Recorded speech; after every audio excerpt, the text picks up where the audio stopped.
பாத்திரம் வச்சுட்டு கொஞ்சமாக எண்ணெய் சேர்த்துக்கோங்க. எண்ணெய் நல்லா காஞ்சதுக்கப்புறமேட்டு 2லேருந்து 3 சின்ன சைஸில் பட்டை, 2 கிராம்பு, அதோட ஒரே ஒரு ஏலக்காய், அதோட 1/4 ஸ்பூன் மட்டும் சீரகம் சேர்த்துக்கோங்க. சின்ன சீரகம் இருக்குல்ல அது, 1/2 ஸ்பூனுக்கு சோம்பு, பெருஞ்சீரகம் இருக்கும்ல அது சேர்த்துக்கோங்க.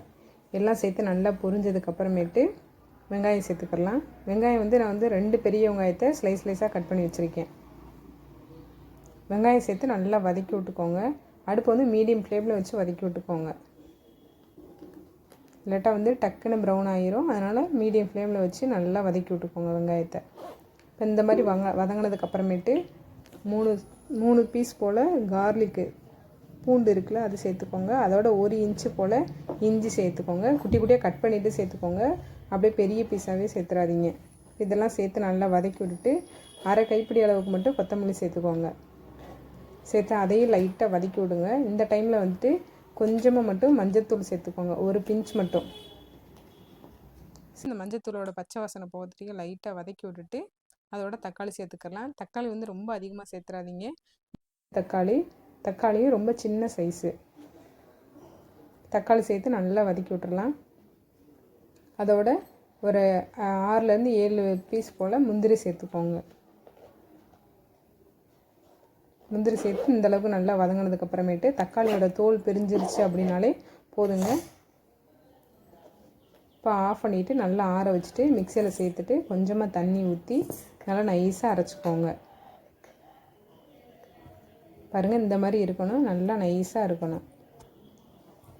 கொஞ்சமாக மட்டும் தண்ணி ஊற்றி இந்த மாதிரி நல்லா பேஸ்டாட்டம் அரைச்சி வச்சுக்கோங்க. இப்போ சிக்கனை நம்ம தனியாக வேக வச்சு தான் சமைக்க போகிறோம். அதுக்கு பாத்திரத்தில் நான் இன்னும் ஸ்டவ் ஆன் பண்ணலை. ஃபஸ்ட்டு சிக்கன் சேர்த்துட்டு அதுக்கப்புறமேட்டு கொஞ்சமாக மட்டும் தண்ணி ஊற்றிக்கங்க. ரொம்ப அதிகமாக தேவையில்லை, கொஞ்சமாக மட்டும் தண்ணி ஊற்றிக்கலாம். அதோட 1 பிஞ்ச் மட்டும் மஞ்சள் தூளும் கொஞ்சமாக மட்டும் உப்பு சேர்த்துக்கோங்க. சேர்த்து நல்லா மிக்ஸ் பண்ணி விட்டுட்டு இதை மீடியம் ஃப்ளேமில் வச்சு வேக வச்சுக்கோங்க. ஒரு 70% மட்டும் வெந்தால் போதுங்க. ஃபுல்லாக வேகணும் அவசியம் இல்லை, 3/4 பதம் மட்டும் வெந்திருக்கணும்.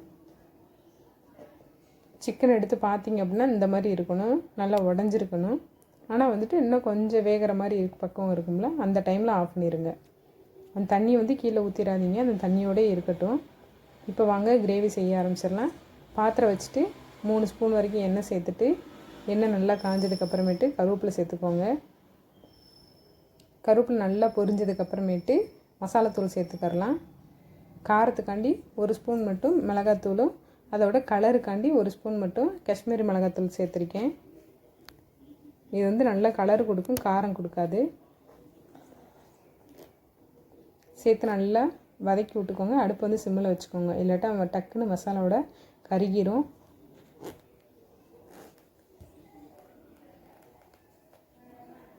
லைட்டாக மிக்ஸ் பண்ணி விட்டுட்டு நம்ம அரைச்சி வச்சுருக்கிறோம்ல பேஸ்ட்டு, வெங்காயம் தக்காளி எல்லாம் வதக்கி அரைச்சிருக்கோம்ல மிக்சியில், அதை சேர்த்துக்கோங்க.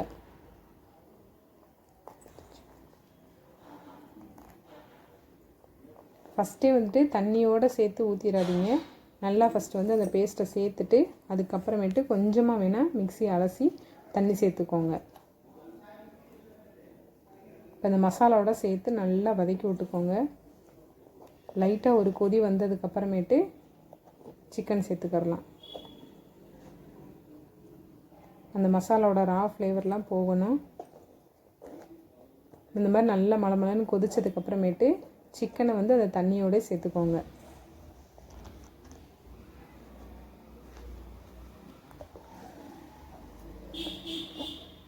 சிக்கன் சேர்த்துட்டு உங்களுக்கு தேவையான மட்டும் கொஞ்சமாக தண்ணி ஊற்றிக்கோங்க. ஆனால் தண்ணி தேவைப்படாது.